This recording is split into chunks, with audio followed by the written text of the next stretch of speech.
السلام علیکم۔ اگر منگنی کے وقت لڑکے اور لڑکی کے اولیاء کا ایجاب و قبول نکاح کا صرف وعدہ ہے، نکاح نہیں۔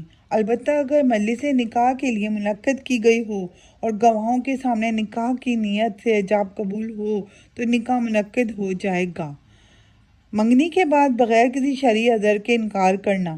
منگنی کے بعد بغیر کسی شرعی عذر کے رشتے سے انکار کرنا گناہ ہے، اس لیے کہ منگنی ایک وعدہ ہے اور بلا وجہ شرعی وعدہ خلافی کرنا جائز نہیں۔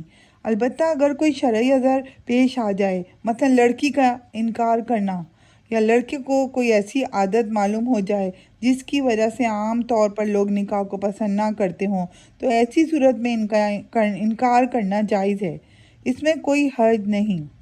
3 مرتبہ ایجاب و قبول ضروری نہیں، 1 مرتبہ ایجاب و قبول کر لینا کافی ہے، 2 یا 3 مرتبہ کی کوئی ضرورت نہیں۔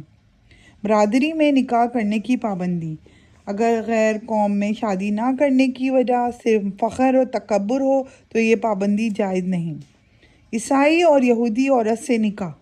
آج کل کے اکثر عیسائی اور یہودی دھوریہ اور لا مذہب ہیں اور دھوریہ عورت سے مسلمان مرد کا نکاح نہیں ہو سکتا۔ البتہ اگر کسی عیسائی یا یہودی عورت کے بارے میں تحقیق سے معلوم ہو جائے کہ یہ دھیریہ نہیں، اپنے مذہب پر قائم ہے تو اس سے نکاح ہو جائے گا، مگر کچھ خطرات کی بنا پر اس سے بچنا واجب ہے۔ مثلاً اولاد کے کافر ہونے کا خطرہ ہے، بلکہ خود شوہر کا دین بھی خطرے سے خالی نہیں۔ علاوہ ازیں ایسی عورتیں جاسوسی کا کام کرتی ہیں، لہذا یہ ملکی سالمیت کے لیے بھی بہت خطرہ ہیں۔